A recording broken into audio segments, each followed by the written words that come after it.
Bismillahirrahmanirrahim. Assalamualaikum warahmatullahi wabarakatuh. Alhamdulillahilladzi arsala rasulahu bil huda wa dinil haqqi liyuzhirahu ala dini kullih walau karihal musyrikun. Asyhadu an la ilaha illallah wahdahu la syarikalah wa asyhadu anna Muhammadan abduhu wa rasuluhu la nabiyya ba'da.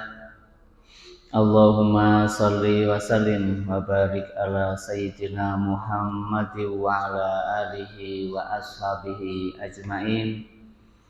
Rabbi zidni ilma, Allahumma anfa'ni bima 'allamtani wa 'allimni ma yanfa'uni warzuqni ilma yanfa'uni. Hadirin muslimin muslimat jamaah salat maghrib yang mudah-mudahan senantiasa dalam keadaan sehat walafiat, mendapatkan rahmat dan ridho dari Allah Subhanahu wa taala. Mudah-mudahan hadir kita di Baitullah ini menjadikan asbab diampuninya dosa dan kesalahan yang pernah kita lakukan, dan jadi asbab Allah angkat derajat kita menjadi orang-orang yang soleh. Amin, Allahumma amin. Alhamdulillah, malam ini malam 17 Agustus ya. Nah, termasuk ulang tahun Masjid Al-Mawaddah keberapa? Ke-33. Insyaallah bareng ya. Mudah-mudahan HUT RI yang ke-77 ya, jadikan bangsa kita menjadi negeri yang baldatun thayyibatun wa rabbun ghafur. Allah berkahi, Allah rahmati, dan mudah-mudahan NKRI tetap satu ya Pak ya. Jangan sampai pisah, tetap enak kita bersatu jadi satu. Dan mudah-mudahan Al-Mawaddah ya di usia 33 yang mudahan menjadikan masjid yang diberkahi oleh Allah Subhanahu wa taala. Para jamaahnya juga jadikan jamaah yang bisa ya'mur masajid Allah, bisa meramaikan masjid Allah Subhanahu wa taala dan bisa memberikan edukasi pada masyarakat sekitarnya, khususnya daerah Telogosari. Muslimin rahimakumullah, kita lanjutkan kajian tauhid yang kita ambilkan dari buku Fathul Majid karya Syekh Abdurrahman Hasan Al-Utsaiz rahimahullahu taala. Saya bacakan yang kemarin sekilas ya. Fa'arsadahu Allah sawfatis idza sobahu mayaru Allah yaqul law anni fa'altu kaza lakana kaza wa kaza walakin yaqul qadarullah wa ma syaa fa'ala. Ai hadza qadarul wal wajibu taslim lil qadari wa ridhobi wa tisabus sawab alai. Kemarin sampai situ ya. Bahwasanya menurut hadis di atas, Rasulullah SAW menjelaskan, memberikan petunjuk kepada kita bahwasanya apabila menimpa sesuatu kepada kita, sesuatu yang tidak menyenangkan, sesuatu yang tidak disukainya, maka jangan katakan sekiranya saya berbuat begini, maka akan begini. Nah, kalau saya begini maka tidak akan begini. Kalau saya tadinya begini maka akan jadi begini. Itu tidak diperbolehkan karena sudah terjadi. Tidak boleh berkata demikian. Akan tetapi katakanlah ini semua adalah takdir dari Allah. Apa yang Allah kehendaki maka dia lakukan. Kalau Allah tidak menghendaki, tidak ia lakukan. Sesuai dengan kehendak Allah, maka kita dalam kendali takdirnya Allah Subhanahu wa taala. Karena berbuat yang demikian belum tentu akan merubah atau tidak akan lepas dari takdirnya Allah Subhanahu wa taala. Ini adalah takdir. Dan kewajiban kita adalah yang pertama adalah at-taslim lil qadar, menerima takdir itu. Waridobi, yang kedua harus ridho. Sesuatu yang menimpa kita enggak menyenangkan, harus diridhoi, rela, ya. Kemudian yang ketiga yang jarang kita lakukan adalah wahtisab as-sawab alaih, memohon pahala. Jarang diantara kita kalau tertimpa sesuatu yang tidak menyenangkan minta pahala kepada Allah, berharap pahala. Wahtisabis sawabi alaihi.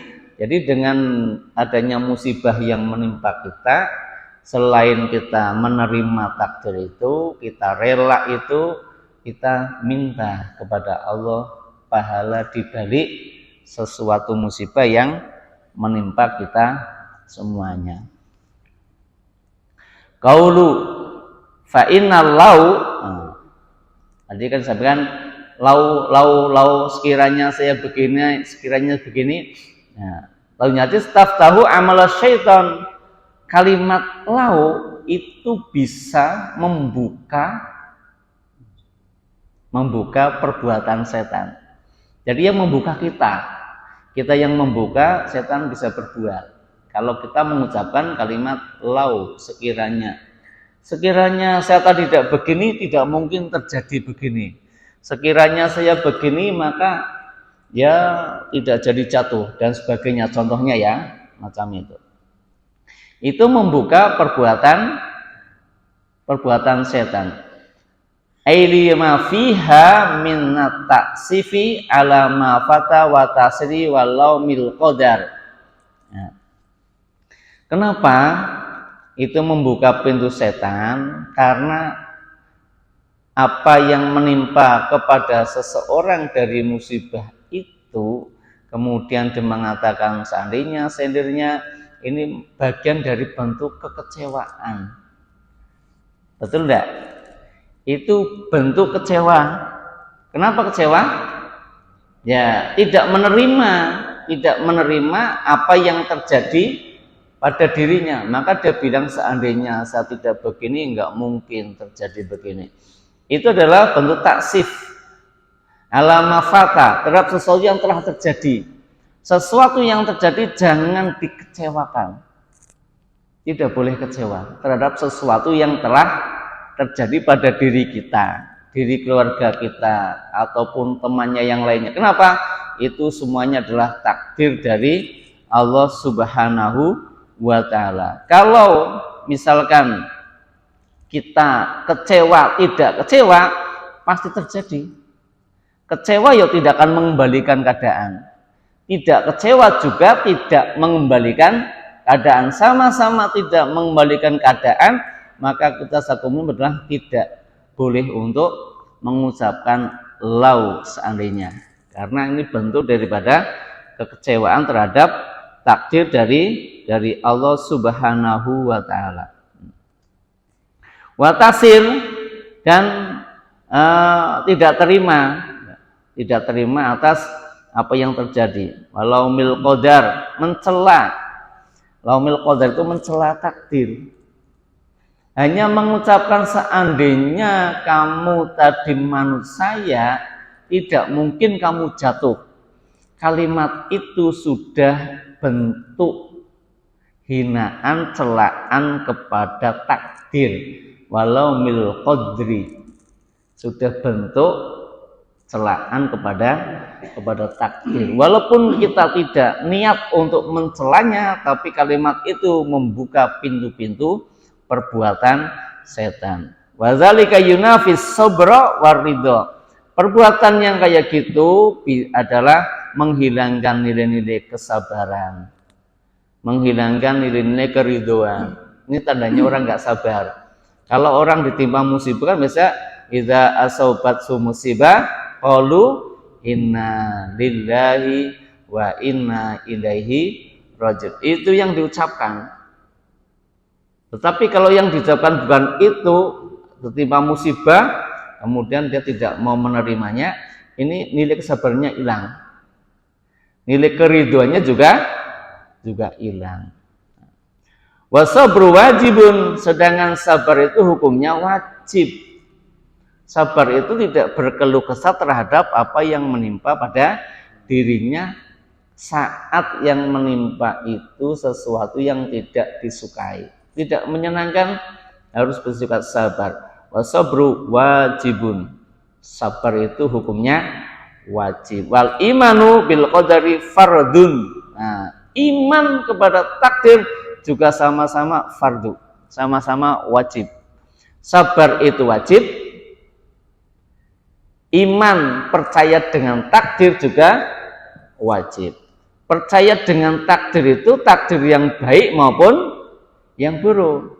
Kalau takdir yang baik biasanya diterima, nggak usah diajari. Kalau takdir yang baik itu, yang khair itu nggak usah diajari, menerima dia. Tapi kalau takdir yang syar, yang buruk, ini belum tentu orang menerima. Karena biasanya berargumentasi, sesudah maksimal begini, usaha begini, oh hasilnya begini. Nah, itu namanya tidak iman kepada takdir. Iman kepada takdir khairihi wa syarihi. Iman kepada takdir Allah itu takdir yang menimpa kita baik maupun buruk. Semuanya harus dipercayai. Qala Allah Ta'ala, firman Allah Subhanahu wa Ta'ala dalam surat 57 ayat 22. Surat apa, Pak? 57. A'udzubillahi minasyaitonirrajim. Ma shaba min musibatin fil ardi wala fi anfusikum illa fi kitabim min qabli an nabraha. Inna dzalika 'alallahi yasir likaila ta'saw 'ala ma fatakum wa la tafrahu bima atakum wallahu la yuhibbu kulla mukhtalin fakhur. Apapun yang menimpa berupa musibah itu baik di bumi maupun di langit yang menimpa diri kalian itu semuanya sudah tertulis di Lauhul Mahfuz sebelum penciptaan.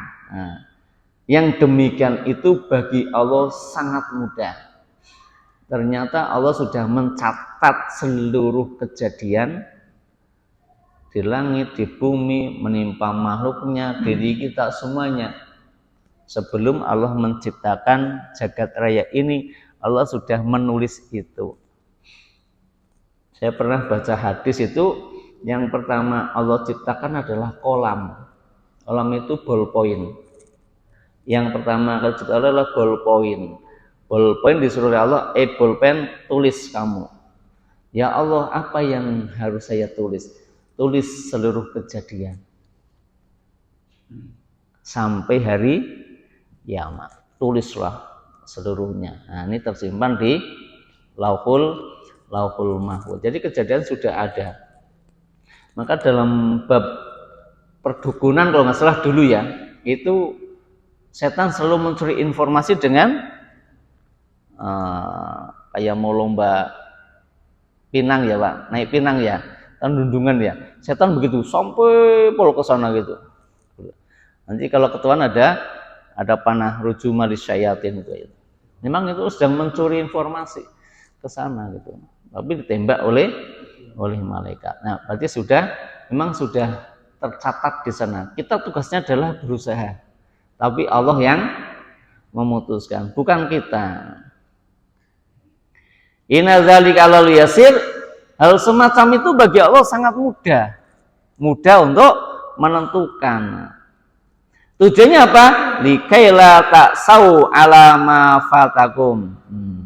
Takdir yang Allah putuskan itu yang menimpa berupa musibah, supaya kita semuanya itu tidak suka tidak suka berduka atas apa yang menimpa. Ketika menimpa pada kita, jangan terlalu banyak berduka, jangan berputus asa. Wala taksau juga bisa berarti jangan berputus asa atas apa yang menimpa pada diri kita semuanya. Wala tafrahu bima atakum. Yang kedua, jangan bangga dengan apa yang kamu dapatkan. Musibah yang menimpa itu jangan membuat kau duka cita.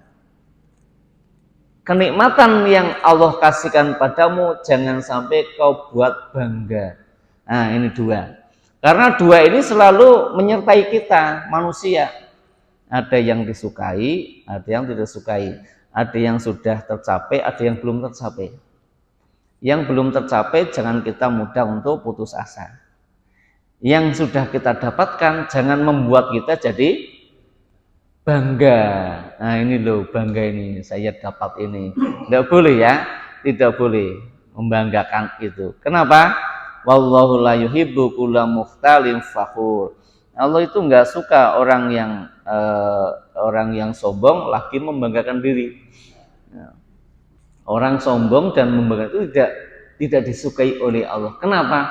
Itu semuanya karena kehendak Allah. Yang mau dibanggakan apa? Itu semuanya kehendak Allah. Yang enggak kita dapatkan, kita harus sabar.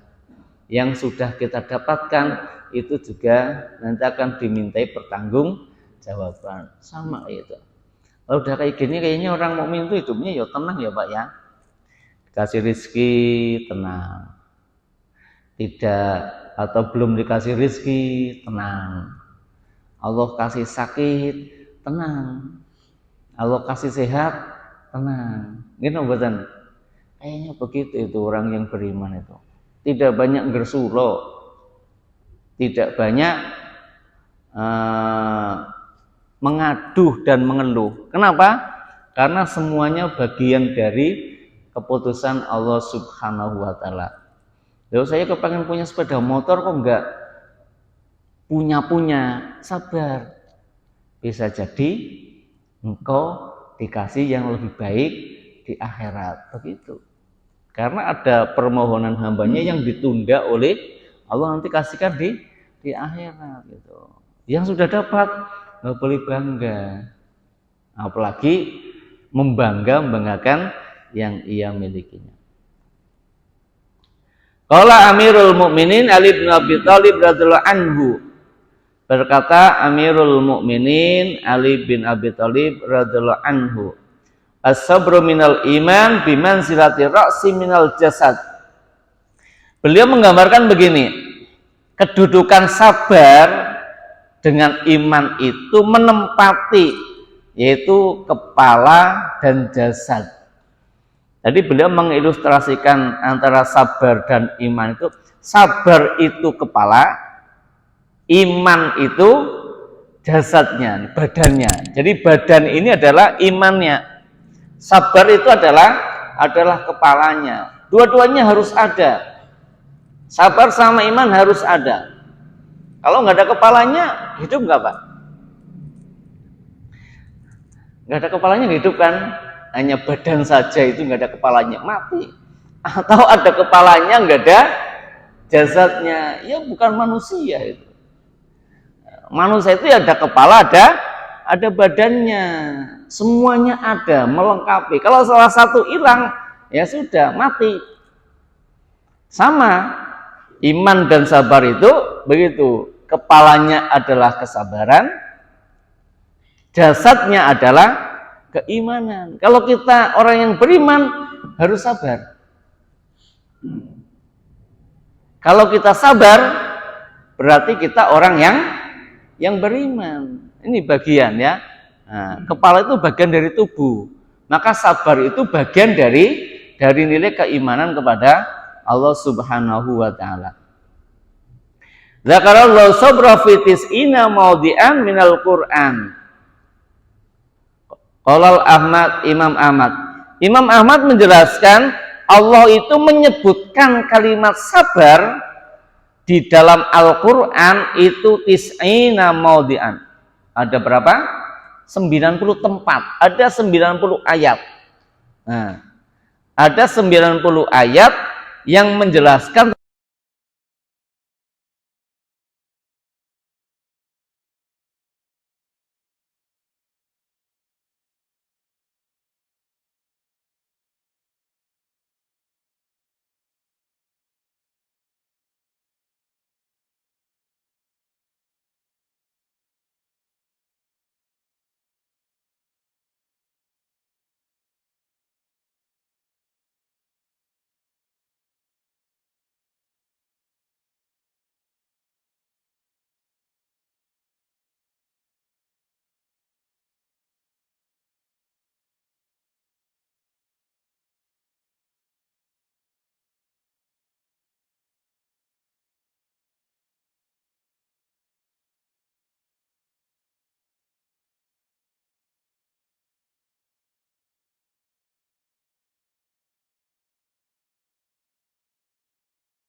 ittiba kepada Nabi Muhammad Sallallahu Alaihi Wasallam. Jadi kalau kerja semangat itu ada perintahnya, melaksanakan perintah Allah ada perintahnya. Sholat ya semangat, nyambut gawe ya semangat terus itu. Karena apa? Itu memberikan manfaat. Wal isti'anati billah. Yang kedua, tetap minta tolong pada Allah. Minta tolong saat melaksanakan perintah Allah. Minta tolong saat berbuat yang bernilai manfaat. Saat bekerja minta tolong sama Allah. Diberi pesan berat, bismillahirrahmanirrahim, ya Allah, mudah-mudahan saya bisa menyelesaikan dengan tuntas. Minta tolong kepada Allah. Saat kita melaksanakan perintah Allah juga minta tolong kepada Allah. Ya Allah, mudah-mudahan saya bisa ke masjid. Ya Allah, mudah-mudahan saya bisa haji, bisa umroh, bisa zakat, bisa sedekah, bisa infak, bisa minta tolong kepada Allah. Maka la haula wala quwata illa billah. Enggak ada daya untuk meninggalkan maksiat dan tidak ada kekuatan untuk melaksanakan perintah kecuali dari Allah Subhanahu wa taala. Maka Nabi memerintahkan untuk semangat dalam hal yang bermanfaat dan tetap meminta tolong kepada Allah. Wal amru yaqtadil wujub. Perintah itu hukumnya wajib. Perintah Allah itu hukumnya wajib. Maka kalau ada perintah Allah laksanakan. Kenapa dilaksanakan? Karena perintah Allah itu mengandung nilai manfaat. Tidak ada satupun perintah Allah itu yang mengandung nilai mafsadah. Semuanya nafi'ah, memberikan nilai kemanfaatan. Wa illa fal istihab. Nah, kalau itu bukan perintah, maka hukumnya boleh. Ya, kalau itu bukan perintah dari Allah, ya itu berarti apa? Berarti boleh. Ada namanya perintah, ada anjuran, begitu. Kalau itu bukan isinya adalah sebuah perintah, berarti adalah istihad. Jadi jadi diperbolehkan, boleh. Sifatnya lebih, kedudukannya lebih rendah daripada amar atau perintah dari Allah Subhanahu Wa Taala. Wa nahanil ajzi, dan Rasulullah SAW itu melarang kepada umatnya untuk al-ajiz. Ajiz itu adalah lemah. Lemah itu dilarang oleh Rasulullah. Lemah dalam melaksanakan perintah Allah dan lemah dalam hal-hal yang memberi nilai manfaat. Walaupun kita makin lemah, tapi maksimalkan dalam beribadah kepada Allah. Walaupun kita makin lemah, maksimal dalam urusan pekerjaan. Karena Rasul melarang berlemah dalam urusan melaksanakan perintah maupun dalam urusan yang memberikan nilai kemanfaatan, begitu. Sesungguhnya Allah Subhanahu wa taala mencela apa? Ajuz. Allah mencela anil ajzi. Allah mencela sikap lemah. Rasul melarang, Allah mencelanya. Rasul melarang kita bersikap lemah, sedangkan Allah itu mencela orang yang bersikap lemah. Ibadah sageleme dicela oleh Allah. Nyambut gawe sageleme dicela oleh Allah. Berarti kan muslimnya sebenarnya itu sangat produktif ya. Ibadahnya jempol, urusan pekerjaan juga jempol. Begitu, itu muslim, itu orang yang beriman. Coba kalau kita tunjukkan pada orang lain urusan ibadah jempolan, urusan pekerjaan jempolan, luar biasa. Ini perintah dari Rasul SAW. Maka Allah mencela orang yang lemah. Allah mencela orang yang ibadahnya saklone, ya sabarlah, pelan-pelan gitu ya. Begitu. Urusan pekerjaan juga begitu ya, santai, masih ada waktu banyak. Itu dicela oleh Allah. Kalau kita punya pekerjaan, udah selesai, tambah lagi selesai. Jadi produktivitas seorang muslim itu apa? Luar biasa.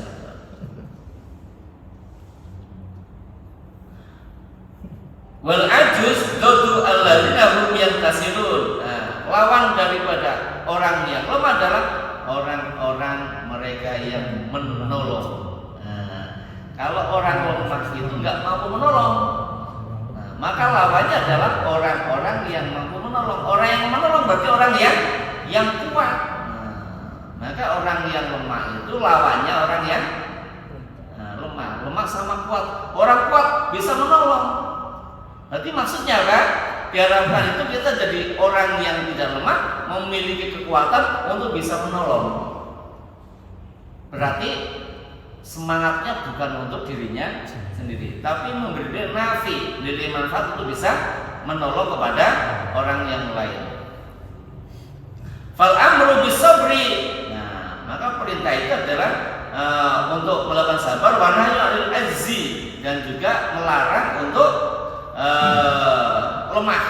Perintah untuk sabar, larangan untuk lemah.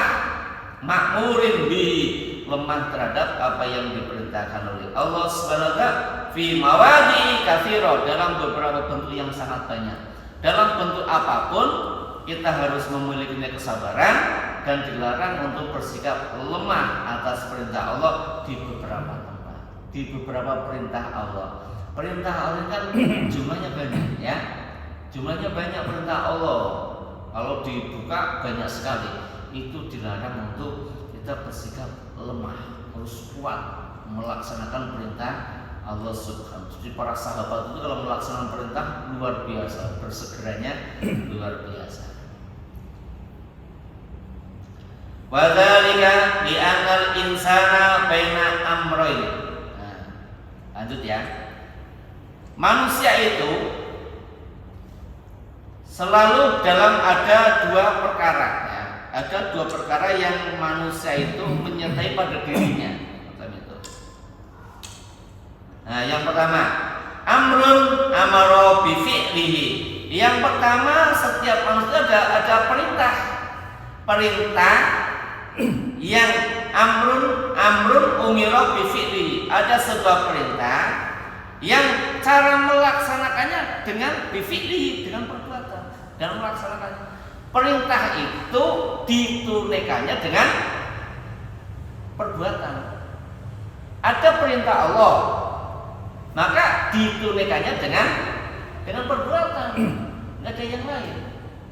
Ada perintah Allah, indikator untuk melihat itu dia telah melaksanakan adalah fi'linya, perbuatannya.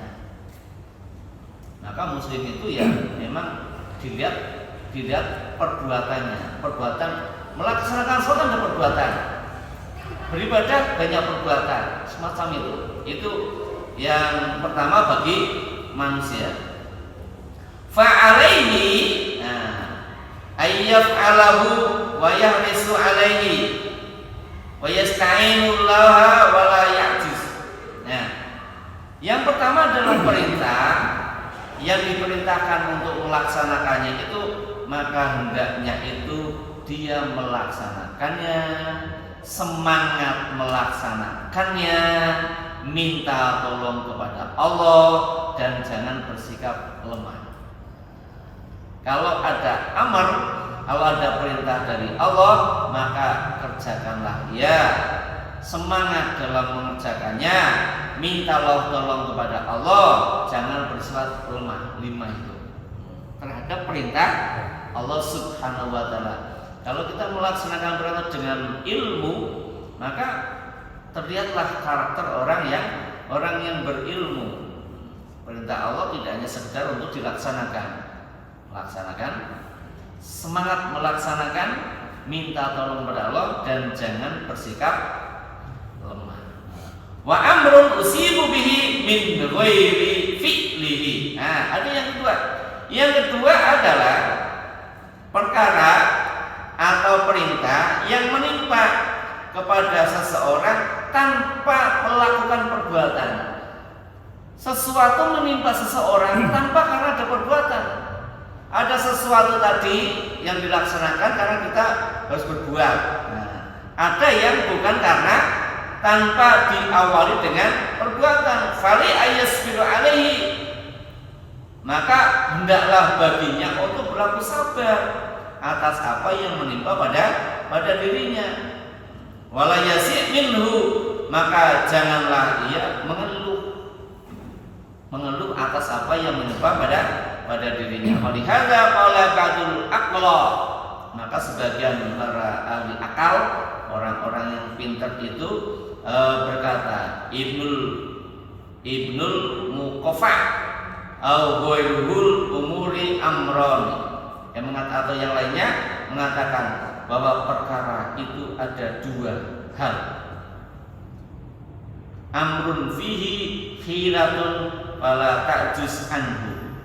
Yang pertama adalah satu perkara yang di dalamnya ada hilah. Apa itu hilah?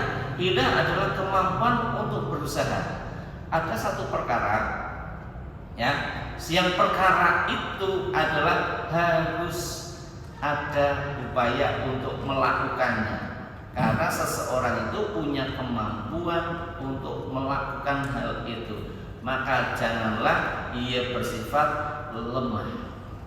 Ada perkara-perkara yang di dalamnya itu mengandung nilai hilah. Ada manusia memiliki kemampuan untuk melakukannya. Allah kasihkan itu, dan tidak mungkin sesuatu adalah di luar kemampuan manusia. Ini adalah hilah yang manusia bisa melakukannya. Sedangkan yang kedua, wa amrun la hilatu fihi fala tajzu' minhu. Nah, yang kedua adalah tidak ada kemampuan untuk melakukannya. Ada sesuatu yang manusia tidak bisa melakukan itu semuanya, maka tidak boleh bersikap lemah. Sesuatu yang bisa kita ikhtiari adalah sesuatu yang kita memiliki kemampuan untuk melaksanakannya. Sedangkan yang tidak punya kemampuan untuk melaksanakannya kemudian Allah takdirkan kepada itu, maka kita tidak boleh berkeluh kesah, berlemah-lemah. Keluh kesah tidak diperbolehkan. Karena kita tidak punya kemampuan. Ketika ditimpa musibah itu orangnya tidak menghendaki itu terjadi. Nah, tetapi itu di luar hilah kita, di luar apa? Kemampuan untuk mengerjakan. Nah, kalau itu terjadi maka kita tidak boleh berkeluh kesah. Wa hadza fi jamil umur. Nah, ini terjadi pada kebanyakan perkara. Lakin indal mukmin, akan tetapi bagi orang mukmin itu adalah allazi fihi hilatun wa ma amarahu Allah bihi. Bahwasanya untuk orang-orang yang beriman itu adalah ketika ada satu perintah yang di dalamnya ada kemampuan untuk melaksanakannya, sesungguhnya itu adalah sebuah perintah dari Allah Subhanahu wa ta'ala wa habbu lahu, dan itu adalah sesuatu yang dicintai oleh Allah Subhanahu wa ta'ala, pasti bisa melaksanakannya. Fa innallaha lam ya'murhu illa bima fihi hilatan lahu. Sesungguhnya Allah tidak mungkin memerintahkan kepada seseorang atau hambanya kecuali di dalamnya itu ada kemampuan untuk melaksanakannya. Berarti perintah Allah itu adalah memiliki hilah. Di dalam perintah adalah ada hilah, kemampuan untuk melaksanakannya. Semua perintah Allah itu pasti kita bisa melaksanakannya. Itulah yukallifullahu nafsan illa wus'aha. Enggak mungkin, tidak mungkin Allah membebani kepada seseorang kecuali sesuai dengan kemampuannya. Maka ketika Allah memerintahkan sesuatu kita pasti bisa melaksanakannya. Seluruh perintah Allah, apapun bentuknya, itu pasti bisa dilaksanakan. Maka tidak boleh kita berkeluh kesah. Sesuatu yang diperintahkan Allah dan Rasulnya itu pasti ada kemampuan untuk menunaikannya. Walaupun yang bisa menunaikan hanya beberapa orang, tapi kita tidak boleh mengatakan ini tidak mungkin. Muslimin ada perintah dari Allah, dari Al-Quran maupun Al-Hadis begini, kemudian kita mengatakan tidak mungkin bisa. Ini keliru, ya, keliru. Kenapa? Ini adalah fihi hilatun, di dalam perintah itu adalah hilah, ada kemampuan untuk menunaikan perintah itu. Karena Allah tidak mungkin memberikan beban kecuali sesuai kemampuan. Waqad amaru bi kulli khairin lahu fi hilatun.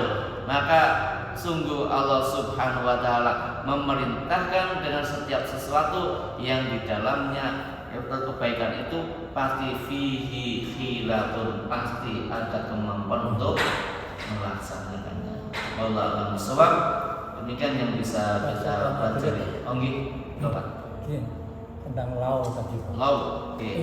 If kalau seandainya Pak. Ini Pak terjadi pada saya ketika itu kurban kemarin ya. Karena kesel ngantuk sehingga saya jatuh dan ini berdarah harus dijahit 3 ya. Itu pada waktu itu kan kepikiran saya itu alhamdulillah kok musibahnya itu ringan kan gitu ya. Nah terus seandainya saya tidak seperti itu mungkin saya naiknya banter, mungkin musibahnya akan lebih berat. Itu boleh tidak seperti itu Pak? Tidak boleh. Tidak boleh. Tidak begitu juga nanti takdir akan tetap menimpa. Ya, perkiraan logika kita, kalau saya tidak begitu, saya akan cepat, akan nggak mungkin jatuhkan gitu ya. Logika kita. Tapi Allah mentakdirkannya lain. Ya tetap terjadi, walaupun nanti asbabnya lain. Ya walaupun sebabnya adalah tapi udah Allah takdirkan itu. Di balik jatuh itu ada pahala. Di balik jatuh itu ada maghfirah dari Allah Subhanahu wa taala. Kecapean seorang mukmin dalam melaksanakan perintah Allah, di situ ada nilai-nilai pahala dan nilai-nilai ampunan dari Allah Subhanahu wa taala. Jadi ketika bersungguh jihad fisabilillah sampai ngantuk, sampai capek, sampai sakit ya, sampai jatuh, itulah pahala Allah pasti ada dan maghfirah dari Allah itu pasti ada. Dia dengan cara itu Allah memberikannya. Di samping itu juga merupakan ujian dari Allah. Nerimo orang gitu ya. Ya, pokoknya kalau ditimpa sesuatu yang tidak menyenangkan, pokoknya 3 tadi: taslim, menerima, ridho, itisab, minta pahala kepada Allah. Ya Allah, dan dengan jatuh saya ini Engkau kasih pahala. Tapi kita jarang gitu ya. Ya kalau kita jatuh gak ingat pahala, ingatnya gimana rumah sakit ya, timbang musibah. Mudah-mudahan Allah kasih pahala sama kita. Semoga Allah Subhanahu wa taala memberikan taufik hidayah kepada kita untuk menjadi muslim yang betul-betul iman kepada takdir Allah Subhanahu wa taala. Wallahu a'lam bishawab. Astaghfirullahaladzim. Subhanakallahumma wa bihamdika asyhadu an la ilaha illa anta astaghfiruka wa atubu ilaik. Assalamualaikum warahmatullahi wabarakatuh. Waalaikumsalam.